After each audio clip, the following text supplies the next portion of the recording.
बहुत तपस्या करे उसने, लेकिन भगवती ने उसका संहार किया। भगवती का नाम दुर्गा पड़ा। बोलो दुर्गा मैया की जय। जब सृष्टि में जो अकाल पड़ गया, सब कुछ जो है कुछ नहीं रहा, तो भगवान हजारों नेत्रों से जो है जल बरसाया। तो भगवान भगवती का नाम जो है शताक्षी पड़ी, 100 नेत्रों वाली शताक्षी। सृष्टि में जब खाने को कुछ नहीं रहा, तो भगवती ने शाक का रूप धारण के शाक उत्पन्न किया। बोलो शाकंभरी मैया की जय। ऐसे अनेकों अवतार, काली, कालिका, बीरड़ी, बाला, त्रिपुर सुंदरी, भैरवी, रमा, मातंगे, छिन्नमस्ता, 64 योगिनियों, अनेकों अवतार भगवती ने लिए। गौरी, लक्ष्मी, सरस्वती, ब्रह्मा, विष्णु, महेश की अर्धांगिनी, तब जाके सृष्टि आगे चली।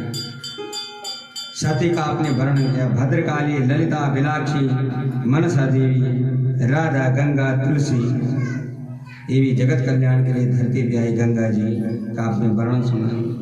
काली, वसुंधरा, स्वाहा, स्वधा। स्वाहा जो है कौन है? जो देवताओं को तृप्त करती है, वही स्वाहा देवी है। और स्वधा जो पितरों को तृप्त करने वाली स्वधा देवी। अब वेदवती सुंदर तपस्विनी थी, जिसको जो है ना रावण ने चाहा कि ये जो मेरे जीवन में आए, अगले जन्म में सीता बने और रावण का जो उद्धार हुआ भगवान के हाथ में, और वो हर अगले जन्म में वो द्रौपदी बनी। अब आती सावित्री की कथा। एक अश्वपति नाम का राजा था। उसने भगवती की आराधना करी, और भगवती की आराधना करी, सावित्री की, गायत्री की आराधना करी, बहुत सुंदर आराधना करी। सावरम वर्यामास धुमसेनात्मजं तदा सत्यवतं सत्यशीलं नाना गुण समन्वितः।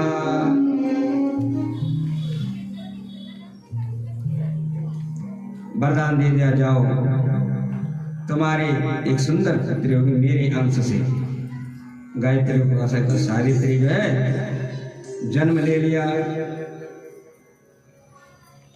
और इस प्रकार से तो अश्वपति ने उस पुत्री का विवाह जो है एक सुशील धार्मिक सत्यवान से कर दिया। एक दिन सत्यवान सावित्री जंगल में गई लकड़ी बीनने, और ऊपर पेड़ में चढ़ा सत्यवान और नीचे गिर गया, प्राण पखेरु उड़ गए। सावित्री ने कहा, अरे मेरे पति प्राण, यमराज आ गए, प्राण को निकाले चलने लगे, और सावित्री भी पीछे पीछे चलने लगी। यमराज ने कहा कहाँ जा रहे हो? धर्मराज ने कहा कहाँ जा रहे हो? ऐसे थोड़ी जाया जाता हूँ। और वो तो देवी थी साक्षात, इसलिए चल रही है। जहाँ मेरे पति के प्राण जा रहे हैं वहीं मैं पीछे पीछे जाऊंगी। अनेकों प्रश्न उत्तर करे। कन्या 12 वर्षीय वस्य त्वां वयसाधुना ज्ञानं दे पूर्वविदुषं ज्ञानिनं योगिनं परम्। ये देवी तुम्हारा ज्ञान बड़ा है, बहुत ज्ञान दिया महाराज। इस धरती पे आकर के जो है भगवान की प्राप्ति कैसे होगी? अनेकों ज्ञान दिए, उस ज्ञान से जो है धर्मराज प्रसन्न हुए। बेटी तुम वर मांगो और चले जाओ।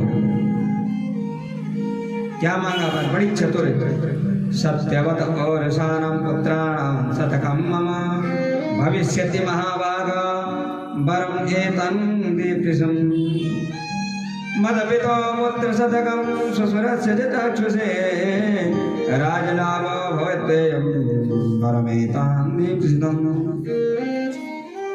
मेरे 100 पुत्र हो जाए,